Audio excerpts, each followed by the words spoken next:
Since kindergarten worked on a half-day schedule, it mercifully came to an end not much later. After enduring Miss Henshaw's reading from Winnie the Pooh, they were told they could have free playtime until their moms or dads arrived to take them. Brian and Megan made their way over to the toy box dutifully while Rachel just sat by herself in the corner and sulked. At first Brian was sure the toys would be stupid kid stuff that he'd have no interest in, but then he found there were several Thomas trains. They were brightly painted and appealing. They even had coaches that linked up to them. He hesitated to touch them at first. After all, why would he actually want to play with such silly toys? But then another boy grabbed Percy and James and ran off with them. Brian instantly felt a pang of jealousy. He wanted James. That was always his favorite character. Brian gave in and grabbed Henry and Gordon toys from the chest. In moments he had Henry's green plastic body attached to a line of red and white coaches and Gordon's longer blue form linked to several boxcars.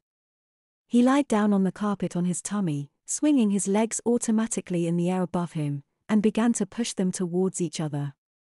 Without really thinking about it, Brian began to make chugging sounds, quietly at first, but then louder.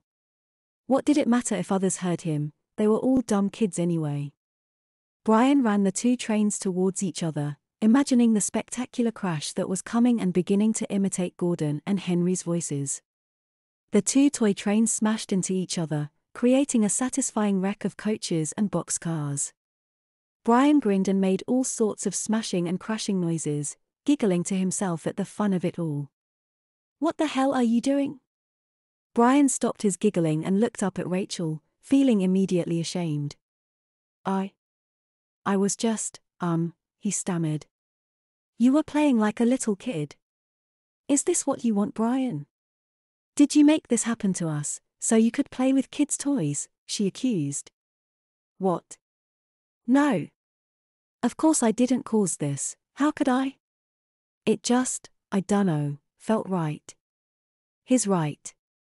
They both looked over to see Megan standing there with a Barbie doll in one hand and a toy brush in the other. "I was just playing with my Barbie, brushing her hair. And, well, it felt right. It was fun." Rachel frowned again, her cheeks still red from tears, her eyes still bloodshot. "What are we going to do?" Brian put the toy trains down, feeling funny about playing with them now. "I'll tell you what we can't do," he spoke up.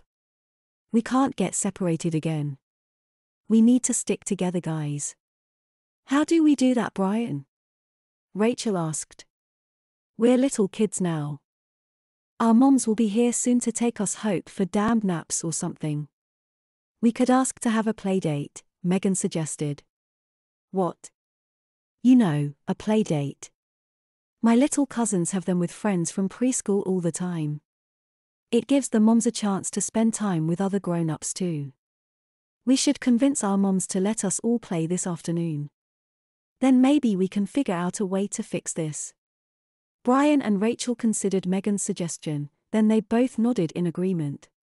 When Megan's mom turned up a few minutes later, the girl put on a convincing act.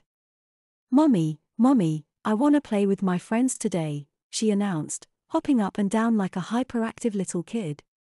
"Please. Can I go over their house and play?"